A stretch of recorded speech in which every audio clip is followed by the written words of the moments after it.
There he is, the fantastical Mr. Jared. Why's resolve up? Oh, resolve's not up. Funny when you have little black dots in the background and then you have little black dots underneath your icon. You're like, is that app actually open in the background or is that my wallpaper? Thanks. Thanks, Mac. This is me being a new Mac OS person from Windows. Ready to kick this one off? Everything's updating. Of course I am. As soon as everything updates, it'll be fine, Eric.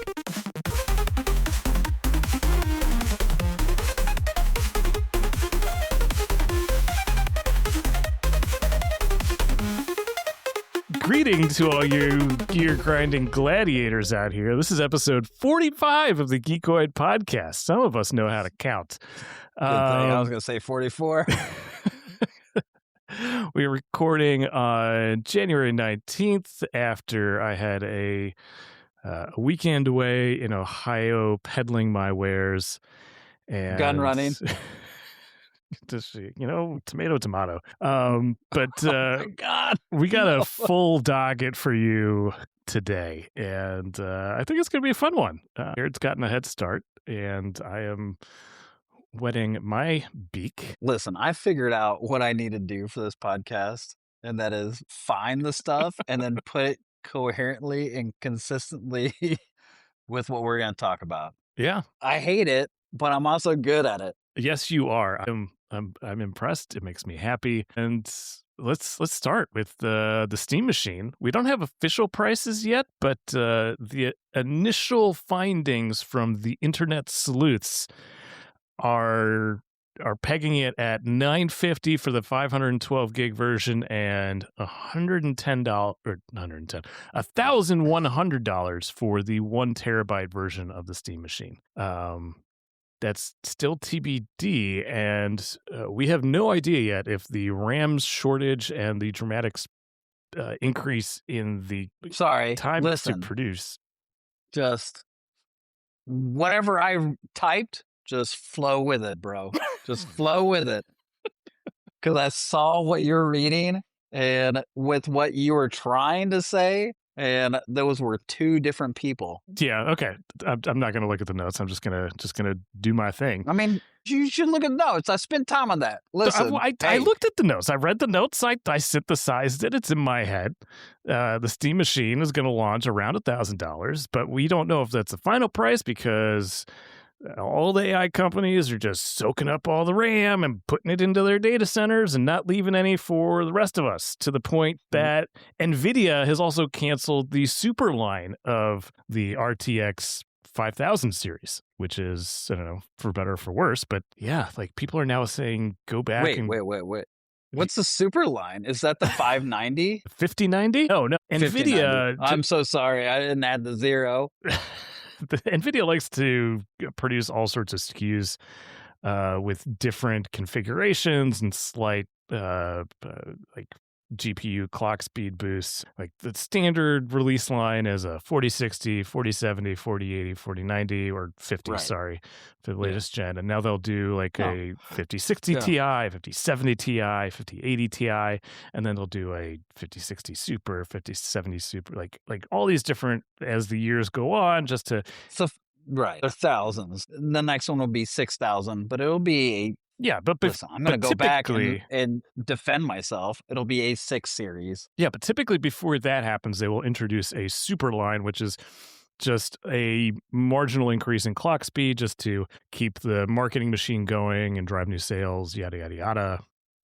But that's just really not going to happen at this point because they do not have the RAM to continue to pump out consumer GPUs. So crazy because CES, it was funny watching like autonomous driving and autonomous this and whatever. And I don't know how many times I heard from people, they were like, we have NVIDIA in our cars. We have NVIDIA in this and NVIDIA in that. So this is a side note, which is partially why I created this bullet point so we could like ramble.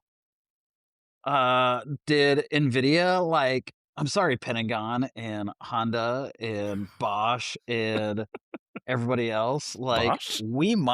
Bosch. So Bosch uses a lot of NVIDIA's systems to then control their power systems Hmm. for then their trikes and autonomous whatever. Did they go full bore over the last, I'm assuming 5 years, but we've only heard about it within the last year. Did they just go like full out and they're like, oh, we might not be able to do some of the other cool stuff that we normally do because, whoo, last 5 years after COVID, we've seen some cool things and we're going to be a part of that. Which, you know what? That is what it is. And if they're not doing the super line, sucks for us, but I see it for the company. Yeah, I mean, here's the thing. I'm not super bummed about it because I was never one who bought into the super line. No, if you And have a 590 or even a 540, and listen, I'm saying 540, folks, get over it. But like, if you are in the 5 series, don't be upset that there's not a super line, right? Because it's just a spec bump. yeah, It's a PS5 to a PS5 Pro. And honestly, if you look at technical specs, it's not going to make a huge difference. this is Um, not a huge. I mean, it's I think mainly targeted at people who were maybe on the cusp of upgrading from a previous generation to the 5 series, and I think the Super is designed to help get them over that hurdle into the new architecture, but, honestly, if you haven't bought in, I mean, you're probably gonna sit out the 5 series and wait for this RAM shortage to kind of normalize. Because if you were gonna buy a new PC, now is not the time to do it because GPUs are gonna cost more, your DRAM is gonna cost more, and yeah. It's Yeah. interesting you say that. So, not in the notes, but there have been heavy rumors and under the table people who do. I love people just spill things. And right now, Sony and Microsoft, who do have like hard rumors on PlayStation working on a hybrid type system that is handheld and console, sounds familiar, Nintendo, and Xbox that is working on their own hybrid console PC. And there's heavy rumors that like these things weren't going to be announced until like next year. We were hoping for maybe this year, but more likely next year. And it's looking to be next year to maybe the following year Yeah, due to I would say 2028 is probably the most likely date for a new generation of console. because these companies have to pay those prices too, unless they have contracts. Like Apple has a long contract. So like it's like a 5 to 10 year contract or something like that. I think it's 10 year. And so they lock it in so that if any fluctuations happen, like they're good. It's on you. And I'm Go fuck sure yourself. their providers are kicking themselves now for that. Like, Yeah, yeah.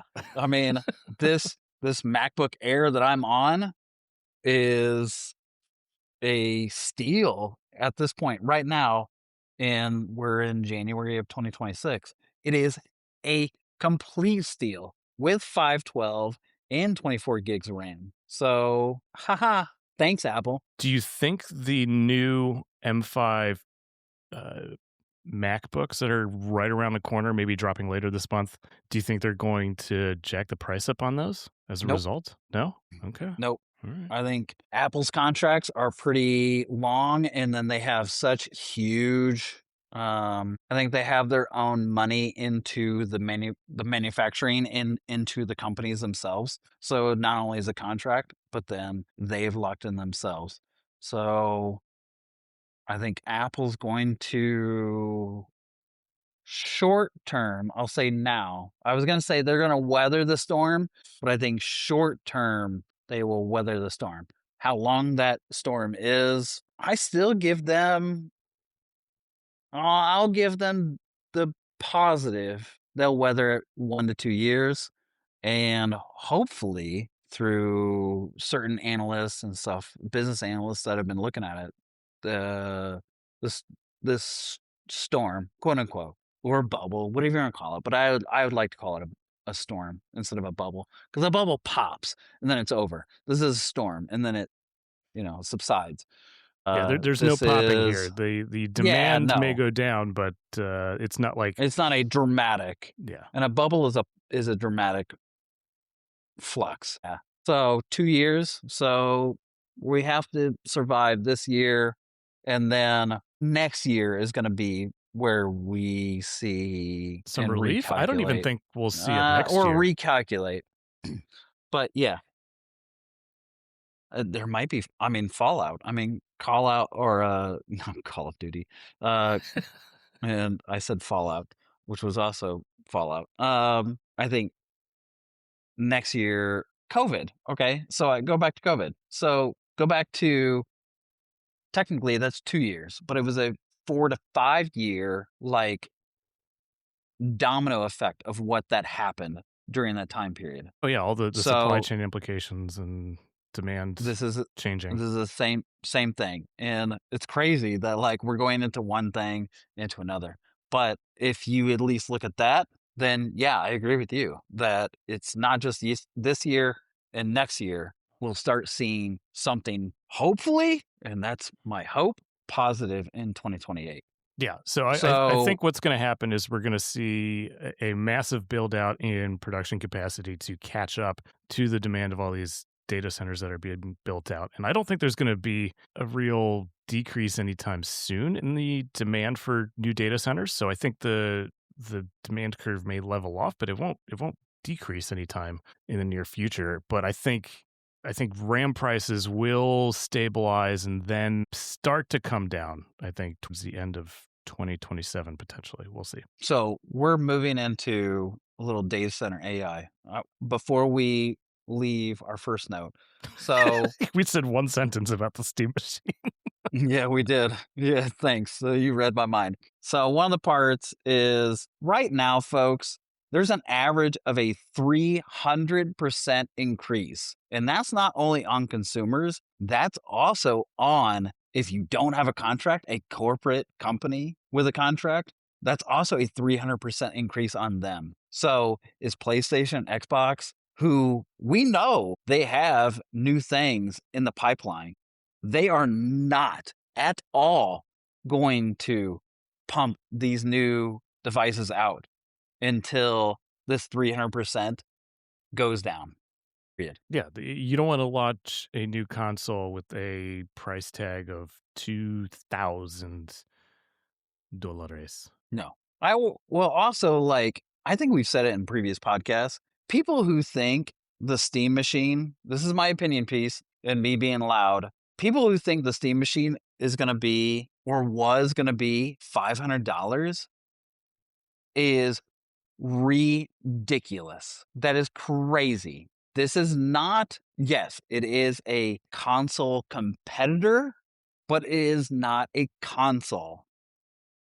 For this machine to be more in line of like 750, yes, I would absolutely have said back in the day, maybe $800 most likely.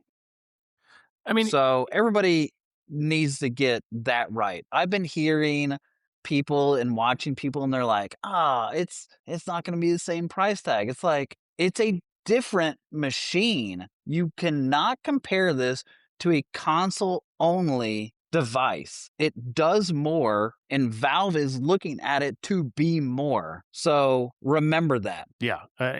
Now that we've had a little bit more time to digest the initial announcement, think about pricing, it becomes more and more obvious that, well, Steam doesn't need to have have this be a zero profitability machine Yes. like Sony and Microsoft operate. So they're happy to maybe even, dare I say, charge a premium for this device, knowing that it'll sell.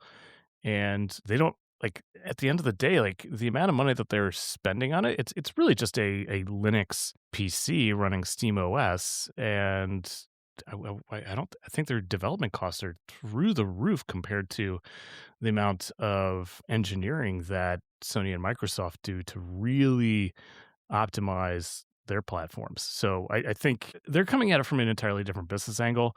And Gabe, the founder CEO of Valve, is like, I have all the monies. It doesn't matter. Yeah, I think the in regard the I'm sure the VR is different and the console is different, or the controller is different. But as far as the Steam Machine, this is almost what I'm seeing in numbers. The market value or their percentage is near zero. This is purely a get it to consumers, and then whatever the price is whatever the price is. I think they'll make, hopefully, some margin of value off VR, and I think they'll make a lot of margin off of the controllers. But when I look at estimated prices before and now, no, they're just cutting even. That's it. Yeah. So Steam Machine coming in the next couple months, potentially.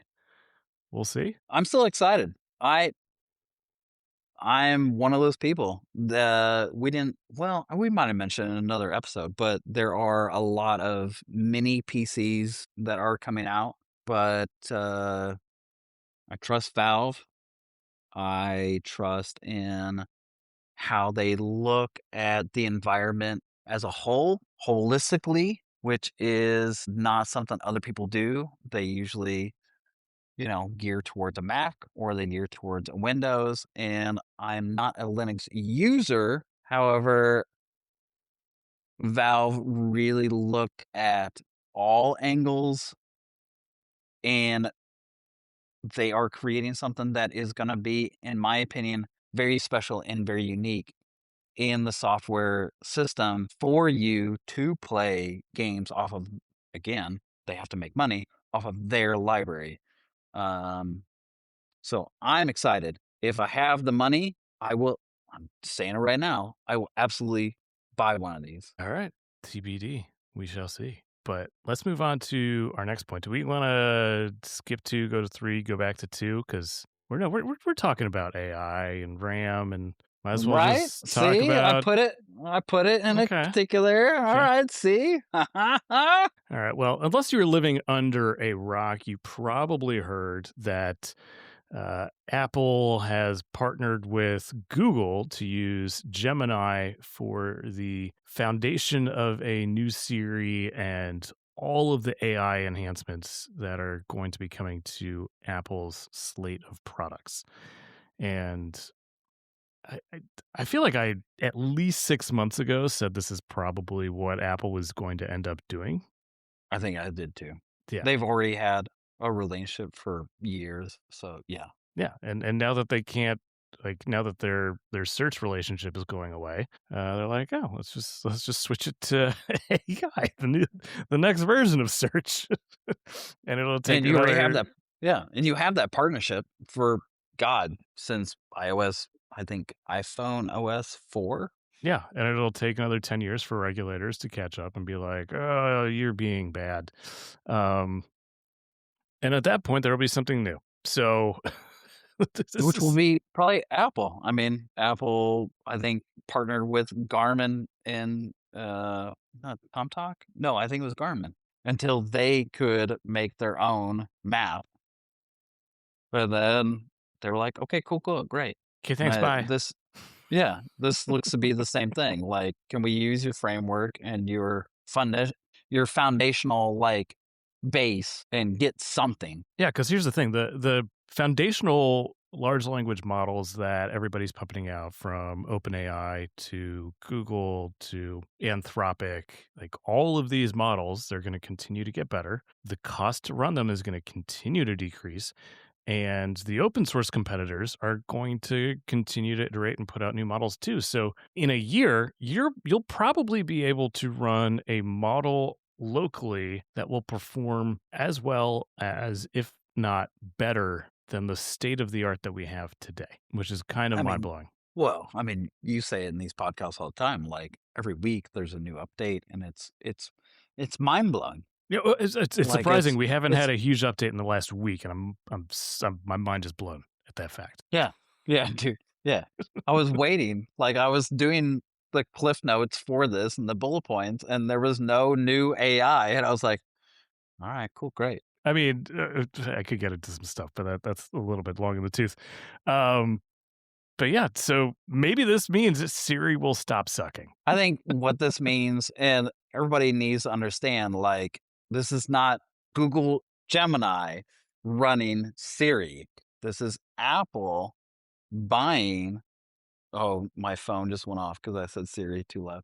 This is Apple buying the framework for what they create for Gemini so that they can then build upon a new Siri. That was $1 billion. If they use Gemini, that would be a totally different sum, and that would be then their own subscription model. This is them buying the framework to do that. So I need to dig into this deal, and I'm sure all the details are not publicly available, but I'm scratching my head as to what that means, the quote unquote Gemini framework. Because as someone who has a Google subscription and uses Gemini on a daily, if not hourly basis, like, Well, are they going to so be using Gemini? Like, I would suspect so, but we'll so see. think about again coding, or think about you have an engine. So you have CD Project Red has their own engine. Ubisoft has their own engine. Going back to video games, Resident Evil has their own engine, the RE engine, which is not, by the way, Resident Evil. Even though it sounds like RE, Resident Evil. They have their own engines, and then you have Unreal being their own engine. This is its own engine, and then you craft upon that. Does that make sense? Yeah, yeah, yeah. So As you type in researching? no. I did different things, but I get what you're saying, but it's not. I would hesitate to describe it as analogous as what you just said. There's a lot of complicating factors, and really how they. I'm trying to really, like, dumb it down, bro. Like, Jesus Christ. Yeah. So the TBD. Maybe next week I'll kind of read through everything I can find on it, and I will have to give you a note to remind you that you need to do that. you act like I can't do things on my own. My God. You have potentially 2 kids, a wife. I have the wife. But, yeah, I will actually have to do that. So, shut your mouth, pit crew man, pit crew dad. But let's keep going with Apple. Let's talk about the new Apple Creator Studio that they just announced. It's not available yet, but very, very shortly it will become available. So for the longest time, Final Cut Studio, Pro, Pixelmator, a number of their other Logic. creator apps have been available for a single purchase. And it's been weird because Apple loves subscriptions, and a lot of their main headliners have been these one-time purchases. So Which is, hey, let's say that's also great. it's great for the consumer. Yes, 100% agree. And they're keeping that. They're not doing away with it, which feels a little weird. Dude, I love it. Yeah, it's definitely pro-consumer, but they are offering all of these tools bundled together for a new subscription at $129 a year, or $30 a year if you're in college or you're an educator. So that's Yeah, a it's pretty solid yeah. offering, I gotta say. Yeah, 30.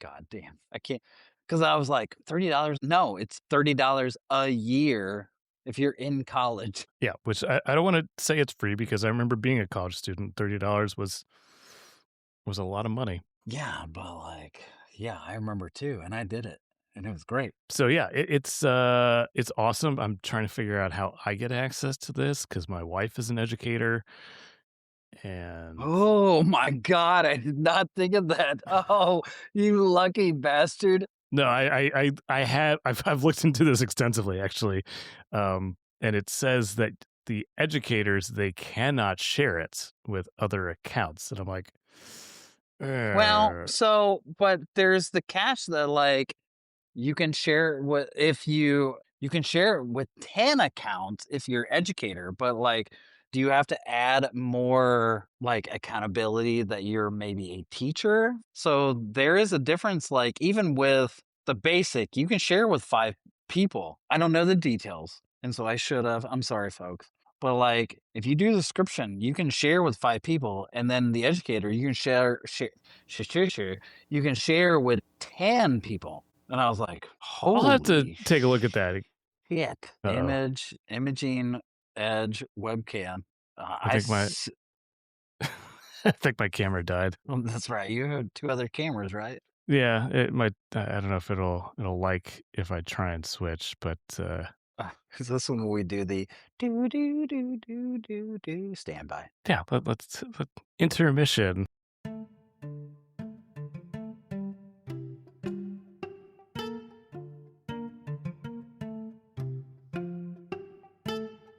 I had too much static buildup. I had to discharge it. That's what You had she to said. take it off. You had yeah, you had to take it off your bald, shaved head I to had to then put it unplug back it on. and then plug it back in. Yeah. It's the solution to all of IT's problems. I had to, like, unplug it. Once I plugged it back in, it was fine. All right. We're back, ladies and gentlemen, after a short technical intermission. And we're talking about Apple and their creative or Apple Creator Studio, which is, I'm just going to probably pick it up.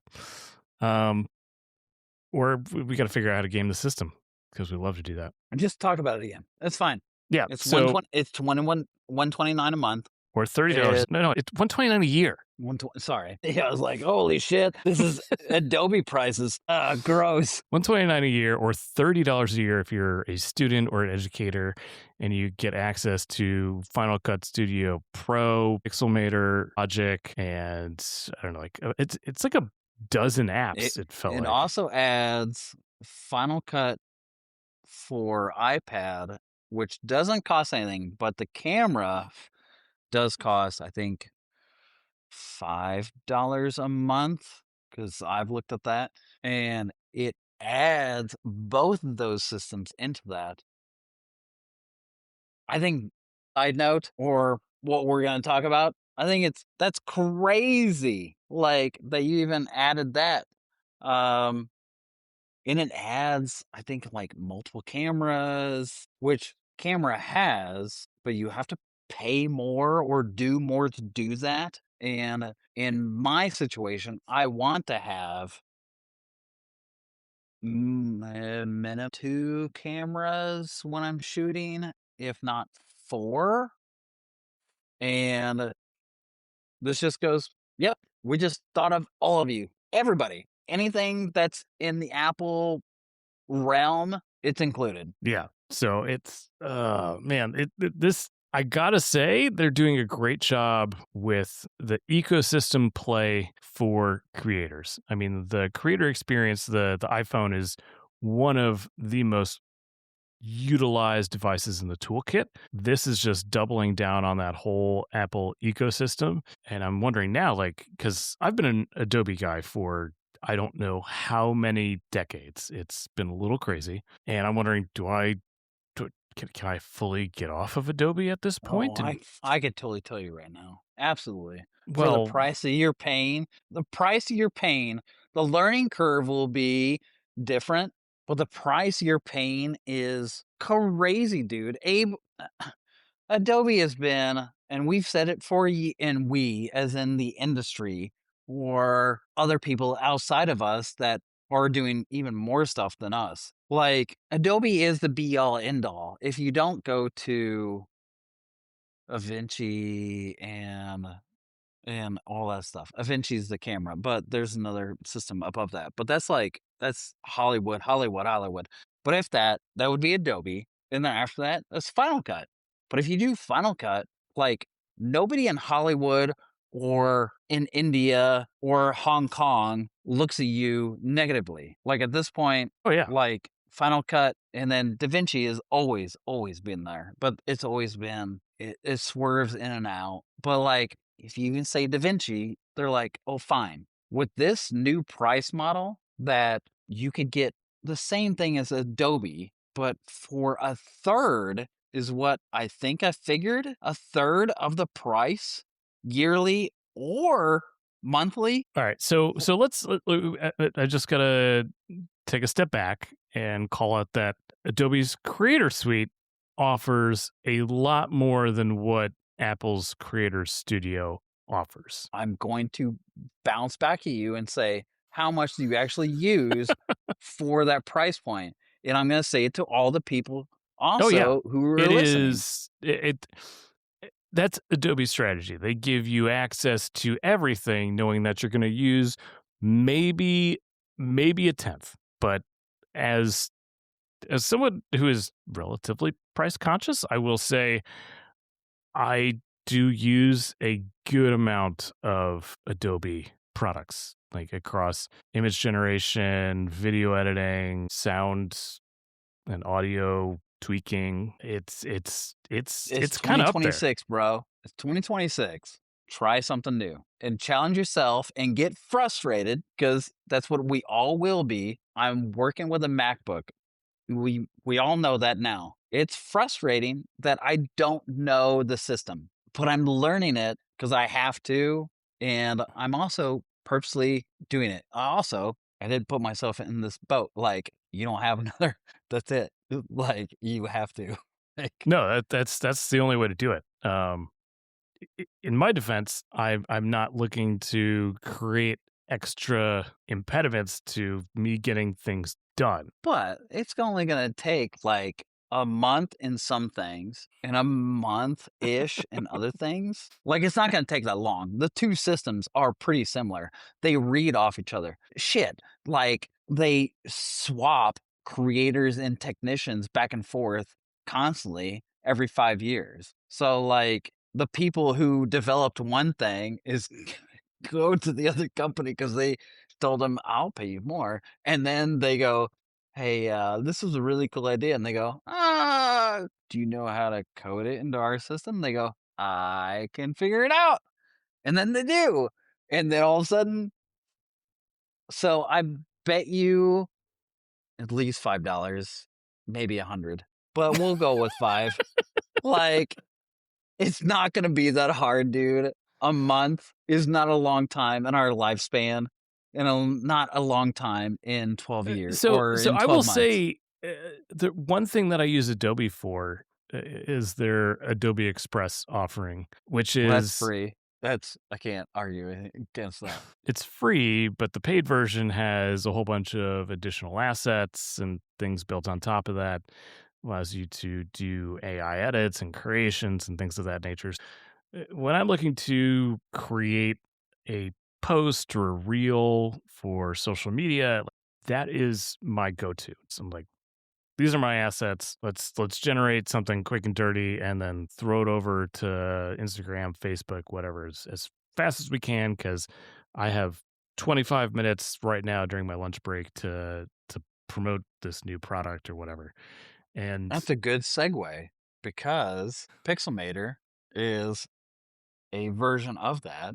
And with this new Creative Suite, it will add in. So if you don't buy Creative Suite, you don't get some of like the AI. That's really what it is. There are some new features, but mainly it's AI. so I'll be honest, I haven't looked at Pixelmator in probably a decade and a half, 2 decades. So I have no idea what I have. capabilities it has now. I have because I was an iPad only person. So it was Pixelmator, it was Infinity, um, which now What is Canvas, but Pixelmator? Just describe it for our audience. it's Express and Illustrator. Okay, so it's an image editor. This Hmm.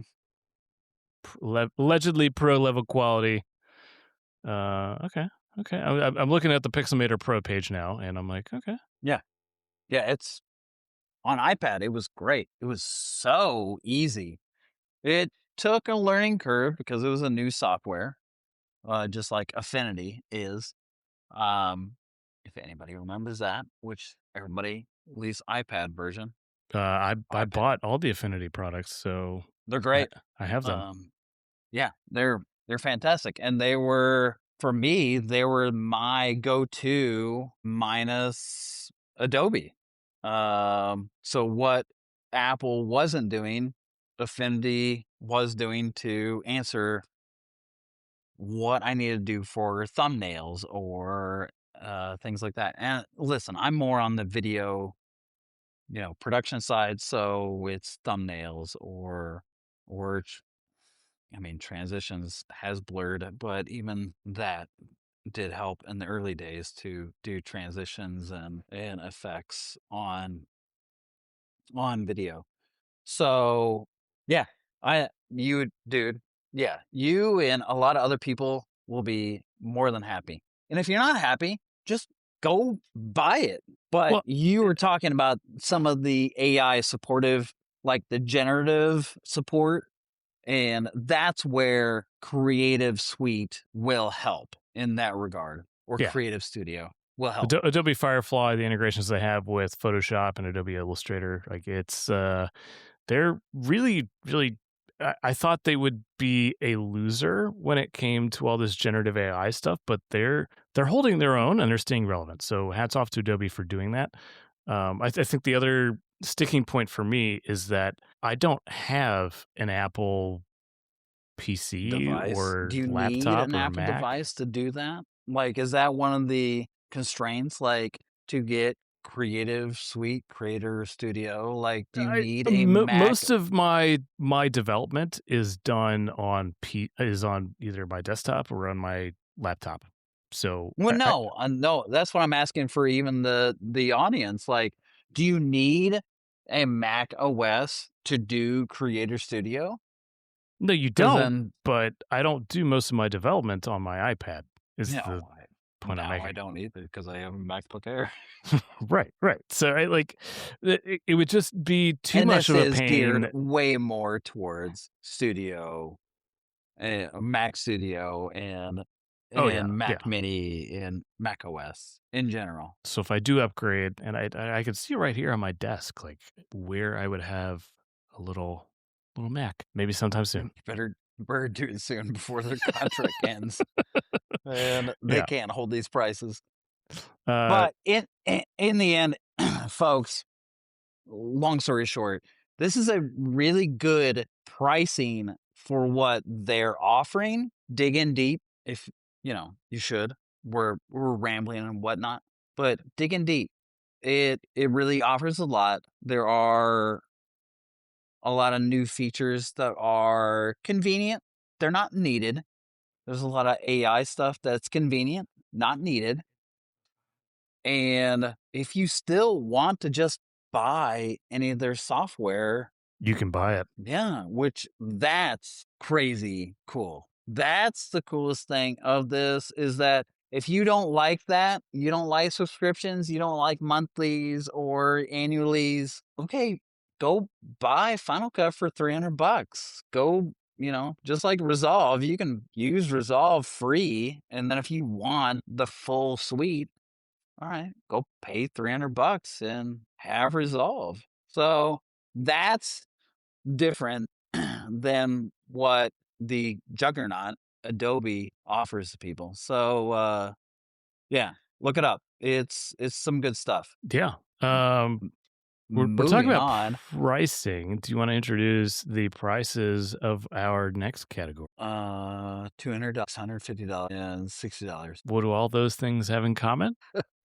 Me spending money because I know I'm gonna buy two out of those three things. So Nintendo has numerous things going on. They've got 40th anniversary. They've got an anniversary for Mario. I think that was last year. They've got an anniversary for Zelda. What they also have is a 30th anniversary for Pokemon. Nintendo has been dipping their toe, I think, for about, well, since COVID, since 4-ish years into Lego, a beautiful Swedish company. However, they've never delved in. They've maybe had other contracts with other people like Delplo or Duplo or whatever. But this is the first year that contracts have ended, whatever is going on. and they are releasing not only Pokemon, I just found out today, also more advanced. They've had Zelda, but more advanced Zelda. But they are releasing 3 that you can get, though there is a fourth and a half Lego set. Well, good luck getting all those. Pokemon, a collaboration between the Pokemon Company and Lego. And the 3 sets that you can buy are like the be all end all, in my opinion. There are others. There's a Pokemon Center. It's basic AF, whatever. You also have to like do a lot of rigmarole to like watch certain YouTube channels, be on and have certain codes. There's also a Pokemon trainer tray that gets you things. It's a lot of BS, in my opinion. These are the 3 major things. So coming, I think, in February to the US 27th. is Well, pre-orders start. Well, some of the pre-orders have started already because I've seen that. But the the timing official. TBD for all of these. The official is supposed to be February 27th. If it comes out early, well, that's on Walmart. So, okay. Ooh, maybe I should do another thing where I check my inventory levels at my employer. If you do, I will give you so much money, dude. I bought it. You need to give me money. And I'm like, done. Done and done. At least give me 4 weeks, but like done. All right, well, we'll figure this out. Especially this astronomical one. I'll say that one for last. So the first one is Eevee. Eevee is one of the coolest characters I could ever think of for Pokemon. There are how many different versions of Eevee? They're doing the basic version, and it's everything. If you're a Pokemon fan, it's cute. It's what you want. It's like the dog or the cat you wanted next to you, and this is about that goddamn size. It's not a huge, well, not huge. It's not a small set. It's about 587 pieces. So not if you're a Lego person, which unfortunately I now am, not a huge set of pieces. It'll take you a few hours to build at $60. The Eevee is, oh my God, adorable. Oh yeah, It's hands down one of the precious. cutest Pokemon at period. If it was no tail, it's a corgi. And in my family, it's a must have. I didn't even think So, about that. I mean, you could just build it and not put the tail on. yeah. So it's a given. This fucking Lego, along with 50 other Legos. Oh, I love our Legos so much. I can't wait to try to move them around somewhere and not have them break apart. This will be in my collection. Yep. The next one is my personal favorite. I'm saving the best for last, but this is my personal favorite. Me too. It will cost, where am I? $200. It is a It will. very large 2,050 piece jumping out of a Pokeball. And 2000 is, it's like 4 hours. So like if 587 4 was hours? an hour and 4 a half, hours for who? yeah, that's like, I can equate it now. Isn't that sad? I now know 2000 is like 4 hours. Is that with 2 people doing it? Because I will tell you, I No. did a Nope. 1,300 piece X-Wing, and it took me all night. And I mean all night. I mean, like I started at 10 p.m. and it went until about 8 a.m. I don't know what you were doing, but It was an X-Wing, and I was you need to. recording it for the Drunk Jedi. And Oh, that's probably why you were doing other stuff. Yeah. well, so no, then, I was yeah. recording it, and I was taking a shot of Jim Beam every 10 minutes. Did you film this? Did you upload it? I did film it. I did not upload it. I filmed it. Aw, that's sad. You need to edit that and make it a 30-minute video. That's, I mean, needless to say, the bottle of Jim Beam was gone. I can help with you on that because I like that stuff. So this is about 2,000 pieces. It's $200. If that sounds expensive, folks, I'll tell you right now, that's about 10 cents or less, about 8 to 10 cents per piece. It's a lot of pieces. Okay? So Sorry, yeah, 1,000 into 200. Yeah, that's some good math. so don't poop on Lego that this is a $200 piece. There are over 2,000 pieces on this, and then somebody had to figure out how to put those things together for you. So I'm going to defend Lego and say, Lego shut doesn't your need mouth. you to defend them. Oh my god. But I've already seen, they're like, Jesus Christ, $200, that's too much. I'm like, then you develop it and you figure out how to fucking put this thing together. It costs them less than a tenth of a penny to make a single piece. So then they're making an A eighth lot of of a effing piece. money. They are. Like, if it costs them a cent and then they charge 10 cents, they're making 0.9 cent. We can get into economics, and we should totally add my brother. You've had We'll too add much him. And he rum goes, because your math is just all over the place. no, it was one cent and then 10 cents. That's 0.9, right? That's nine. It's 9 cents. I'm sorry, 0.9. I'm sorry. You were like, no, the point really fucks me up. No, it's 9 cents. They add 9 cents. Yeah, times 2,000. I think their equation is great, and It's a great business model. I don't think their margin and yeah, their business model is bad at all. So everybody, you don't like a $200 Pikachu. You don't have to buy it. Sorry. Yeah, don't buy it. Uh, But let's talk about the my final point. one. Wait, Okay, sorry. wait. I'm getting ahead of myself. The Pikachu is bursting out of a Pokeball, which is great, and I love it. And they didn't have to add this. Yeah, you could be a female Pikachu. The Pikachu could be a female or a male Pikachu. They didn't have to add that. They didn't have to do that.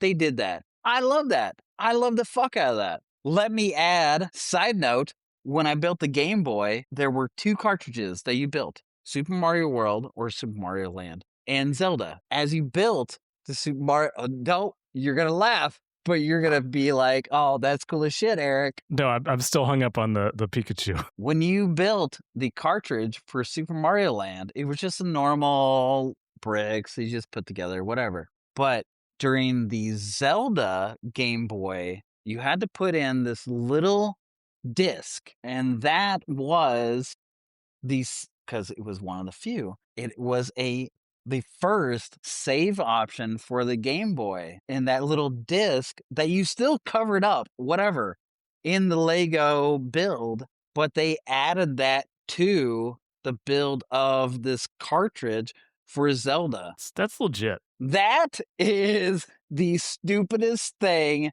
they could have ever added, But but you love it. yeah, and I know that this kind of thing is like, that's what they do. They add that extra thing. So yes, it's $200. That's astronomical. I can't wait till I say the next thing. Go for it. So you caught me off guard saying there's male and female Pikachus. How do you distinguish between the two? Go play the game. No, but I'm saying in the Lego set. What do you do differently? Okay. The final piece, which is the cherry on the cake. Holy God, I will not buy this because of the price tag. So then I said, but this is gigantic. It's almost 7,000 pieces. It is the final form of Venusaur, which I'm not saying right, sorry, Charizard and Blastoise. It is a whopping, if you did 10 cents per piece, $650.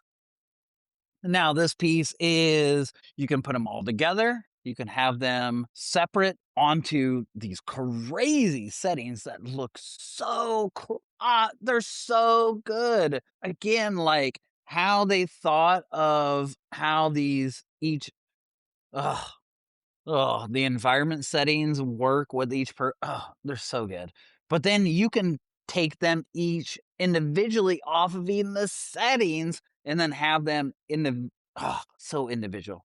And then have them sitting. Oh, it's so good. Like I want to. I want to so bad. Ugh. I mean, here's the Charter thing. If you buy ugh. any of Ugh. these sets at launch and just keep them and don't open them, they will probably increase in value 10x over the next 5+ years. Well, I would absolutely like, especially if you buy the last one and you just never open it. Give it yeah. That one will b well, actually, Pikachu. Pikachu's the most popular. That's the one. Buy it twice. Yeah. Eevee's my personal fave, but, like, I mean, everybody just all of them are knows going to go up in price because you're they'll, totally right, yeah. yeah. This would So, be one of those times, and it's interesting, they're doing this collab, 30th anniversary. They've had other collabs with Mario and Zelda. You could buy but Pikachus and Pokemon is other its through own entity. Yes, Nintendo has partial ownership, but they do not own 100%. Like, it's not a subsidiary of Nintendo. let's be clear, you are correct, but like stakes in how much investment, they own a substantial Yes, amount. yes. So, if there is a board, they are at least 51% Yes, but into that Pokemon and company. Nintendo are not synonymous. That's all I'm saying. That is, yep. And if Pokemon does something stupid, Nintendo will be there to smack the shit out of them. Yes. So they're a Nintendo company. That said, and period. And on that note, we're going to pivot and talk about something that we announced 6 months ago, a year ago, that is No, finally coming to fruition. it No, was a lot. It was like 3 weeks ago. no. But I said on this podcast like 6 months ago, I was like, Kathleen Kennedy is out as the head of Lucasfilm. Yes, and then we talked about it again a And it's like, month then we ago. had to redact it. We said, no, actually, she wasn't. Oh, yeah. But, like, it was 2 months ago that we did talk about it again, and we were like, "Oh, it's back." Well, it's official. Yeah. Kathleen Kennedy is finally out after 50 years in the movie business. Don't It's read what you're also thinking. no, I looked at it and I had to double guess, like 50 years in the movie business. She really like 70? That doesn't strike me. She's been in it for 50 years. Listen, let me go. All right, let me All go. right. You do this one. All right, so she's been in this is list. My Cliff Notes was based on her and what she's done for the industry. What's interesting is her entire time period has been revolved around George Lucas, not Lucasfilm, not ILM, George Lucas. If you go even back to like what's really great, go to if you have the subscription to Disney Plus and you look at ILM, go to the first few episodes. Kathleen is there, a small little 20-year-old with pretty much small little 20-ish year old Lucas. He might have been 30, but they're all young, super young. And she just never left. She produced some of the most amazing content that you've ever seen. And we talk about directing, but folks, it takes somebody to understand the people, the money, again, producing. Like you have a director, he's the leader that's going to lead this charge once it's all there. But the producer is like, kind of a financee of like It's what can not just the happen. money, but it's also figuring out how to get all the people in the right place at the right time. because a lot of stuff happens making a movie. And yes, providing the money, allocating the money is a huge part of it. But also, like, the people who are building the set, how do you get them to build the right set in the right place in the right time with the right amount of money? Like, that in of itself is a job. And then the executive producer is coordinating an entire fleet of producers who are all doing similar things, figuring out who needs to be where at what time to build or do said task by set time, so that this movie that started filming at X date can complete and wrap by Z date, and then they could do post production. Like, it is that's why Avatar costs $500 million. It's Mm, just it's so yeah. involved. Yeah, and I would say, like, those 2 parties, like, there are so many people's director, cinematography, blah, blah, and FX, and I'm not blah, blahing on them, but, like, when, like, the shit hits a fan, if you look at your own company that you worked for, there is a director. He's in charge of the initial, but, like, what Eric is saying, that producer is doing not HR work, but, like, doing so much of the Part of it's HR. sub operations, like they're making sure everything, they're looking at all the branches so that it all funnels then to board of directors, the actual COOs, that then funnels, like everything is good. So then the director can do a good job. So if the producer doesn't do a good job, honestly, directing all of the different, like, frames and the different branches, It'll suffer. then yeah, it falls. And then I don't care what director you have, because the director's job is then to refine it all, make it creative for him or her and for the actors in the script. Like, that's where then we go, oh, funny. But like, the producer is the person, it is operational. Where like, It's 100% operational, and you know what? yeah, I I this I was would say it's so hard. The director is so hard to make the movie the whatever the director needs to image focus or on the perfect. creative vision, and the producer is there to help them bring it to life. And so Yeah. you look at some of the best and worst matchups of all time, like one of James Cameron's, I think, worst movies was Piranha 3D. And it's not because James Cameron is a bad Wow. director. I did not think of that movie at all. That is so cool you pulled it up. He's not a bad director at all. But No, that's he's one of the best directors, if not such the a best director of I all time. forgot he made that movie. Wow, dude. She's going back to producing. That is that's so amazing. What my point is that he started it, and so she's had a 50-year like run on this, and that's crazy. We're all trying to create YouTube videos and podcasts and get into the swing of things, or just watch people. And she's been in the industry for 50 years. Remind you, about 50 of those years have been with George Lucas. So a very, in my estimate, my opinion, pretty esteemed studio. It's not a studio you hear about a lot. It's not a studio that gets brought up, except for Disney, recently, but it wasn't one that got brought up a lot. But like, we remember maybe Weta, who did a lot of Peter Jackson's work, and they became uber famous on what effects can do. ILM or Pixar, they were all sub their own companies, except for ILM. They were all their own companies.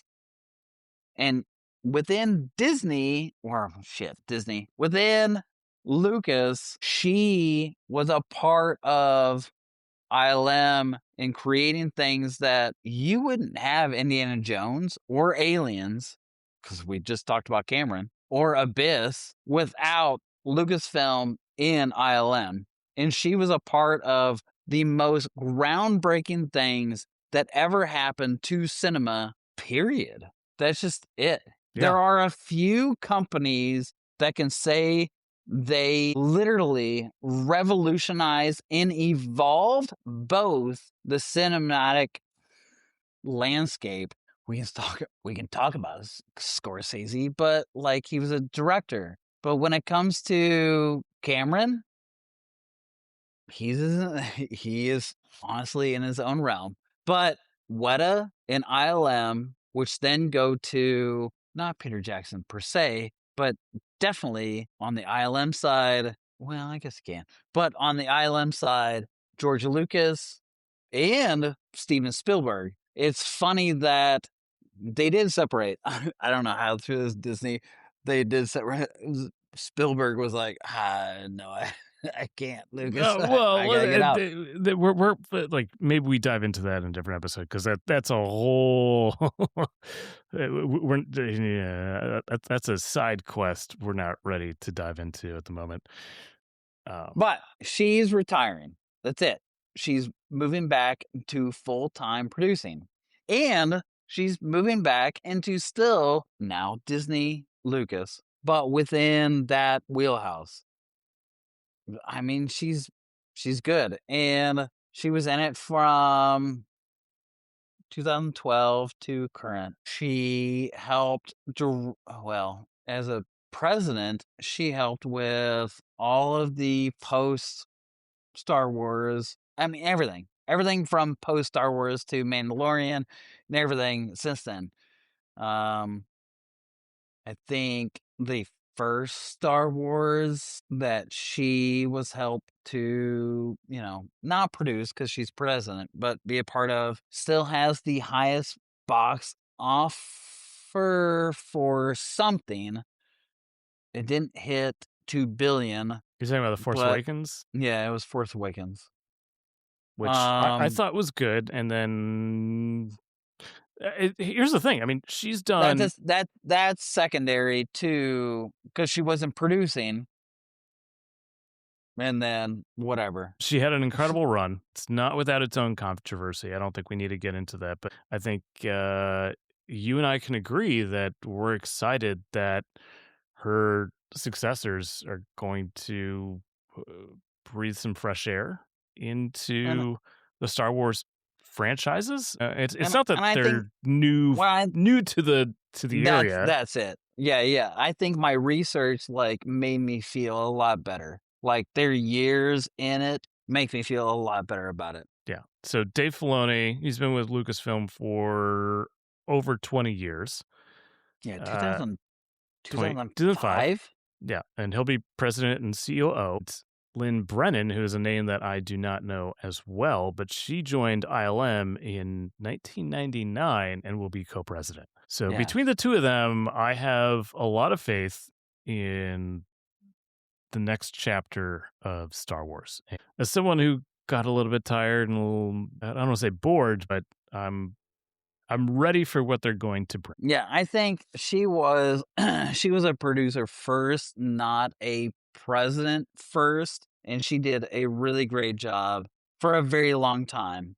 And she's she was with Lucas when they were building little like if you think of Lego, they were building their versions of Lego sets to build the first Star Wars film and the second and the third.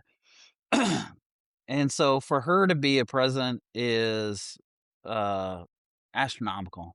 But with Dave Filoni, who was pretty much, in my opinion, honed by Lucas before he retired and retired after the Disney acquisition and has felt that vibe with Brennan, who has been much more on the business side. She shifted from ILM pretty quickly to more business and more business and more business within that studio and that industry. I think this is a really, really cool combo and maybe one that I would think Kathleen, as she retired, or moved to, another position, like, I don't think she retired per se, like, moving to another position, she looked at it going like, "I wish I had this." And I think this is a great call. Mind you, before she leaves, like, we're gonna have we have Andor, which is like rated. It's gotten so many nominations, it's not even funny.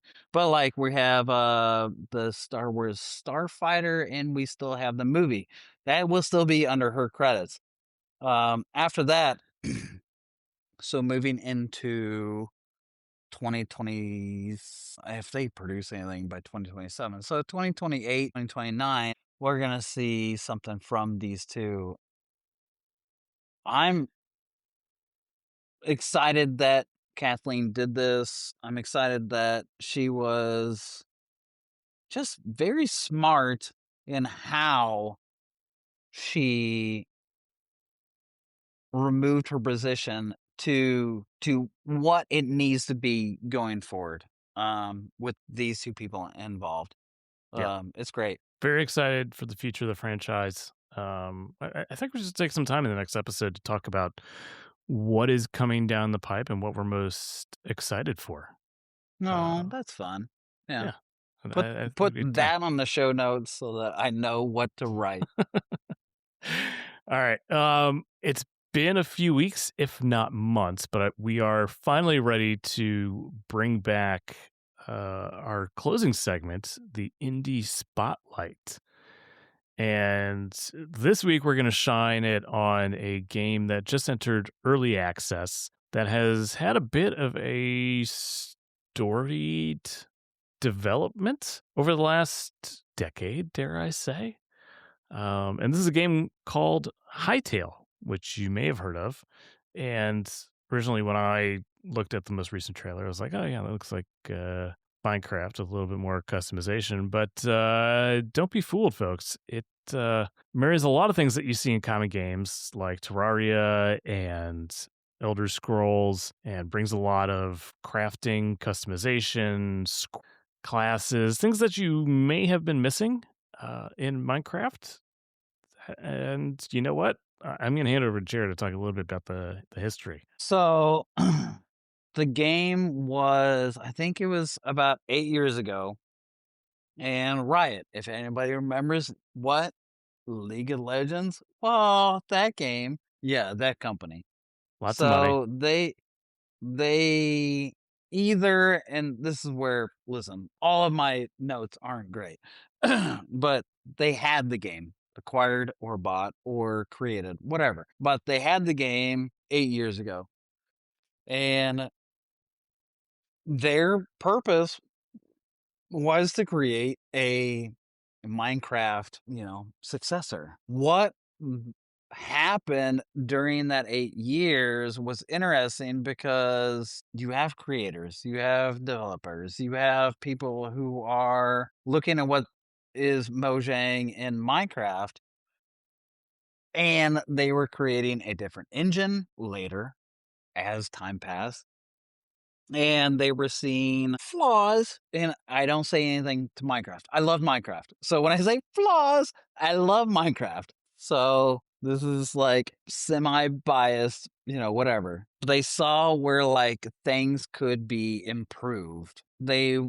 were also a new generation of people who were looking at like they had grown up with Elder Scrolls. We all have. Like all of us have even looked at or played or tampered with, Bethesda's Elder Scrolls. But a lot of us, especially the younger generation, played Terraria. And originally, Terraria, like you see this crafting and building and it looks nothing until you actually play it and you find, pretty baby, you find that like there's a lot more adventure aspect. You need to, Did you in poop? Minecraft, you need to craft your thing and to be able to break up this to then build that. In Terraria, you had to craft things to also be able to survive. And go up against, I think it was like 30 bosses allegedly in that world. Somehow, the developer during Riot melded such a crazy cohesive piece that yes, it is voxel. So it looks like Minecraft. So it has that voxel graphic design, and it feels in the simplicity of like break a brick, break a tree, do things, but with such a new evolutionary creativity of how you craft things, how you fight things, and like I said, Terraria or Elder Scrolls, like you walk into certain areas, you kind of need to be prepared, almost like Zelda too, like the new Zelda. You need to be prepared. You need to have the right armor and shield and sword to go up against these mini bosses and bosses. It is I love Minecraft. I said it earlier that I don't know if I said it out loud, but that one of my ideas was I was going to get back into Minecraft. But with this game that just came out as of recording, I think it's been now maybe 14 days, probably give or take. Um it's captured my heart wholeheartedly, and it's captured the heart of a huge audience on Steam. There are a lot.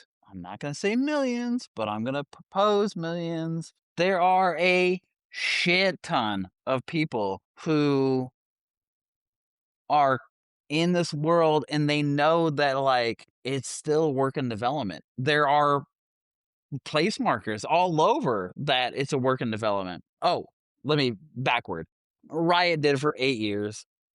For some reason, board members, whatever, they were like, we just probably we can't compete against Minecraft. We have other things we need to deal with. The development cycle on this might be long, whatever. And so they closed it, and then they closed the head developer and everything else. The head developer, which is great, and this is like one of those like little stories that you say. Um, he fought and won the rights for the game, and Riot gave it to him, hopefully for an affordable price. Hopefully, otherwise he is absolutely in the negative. And in that case, please support him. Yeah. But So he won. He won the rights, and he fine tuned it and put it on Steam. This is where we are. This is January 2026. This might be, for me at least, the game to look for. It's the game that will keep building and developing. And this will be, hopefully, this would be cool, Eric, if this is also the person we put on our channel to help promote and um, spread the word, maybe. Or even at the least, like, just learn, like, the trials and tribulations. Like, this is my 2026. yeah, no, So we should totally try and have him on the show. That we should make that a goal. I'm stating it right here, right now. Let's get him on the show. so I think this is something everybody should look out for. It should be something that I think you should play. Um, it may not be up your alley, but as a person who loved, Minecraft for like 2 to 5 years, like, and then stopped due to life and shit. Um, this is my evolution, and I nothing against Minecraft. I love Minecraft. You keep playing Minecraft. I still want to keep playing Minecraft. This is something that is potentially a new evolution, and it doesn't feel unfamiliar, but it hits all the marks of like Minecraft, Terraria, Elder Scrolls. And Elder Scrolls is crazy. I'm adding Elder Scrolls into that option, but it is RPG esque. It has a first person. Um, It has that combat and that, Well, I think the nice thing that separates it from Minecraft is that Minecraft is a great sandbox, but this seems to build upon the sandbox and create a narrative capability that yeah. is not native to Minecraft. I mean, which is people who created it through mods and things like that. But I think like the extensibility is being thought of as like a tier one capability Oh, for and that's Hytale. true because there are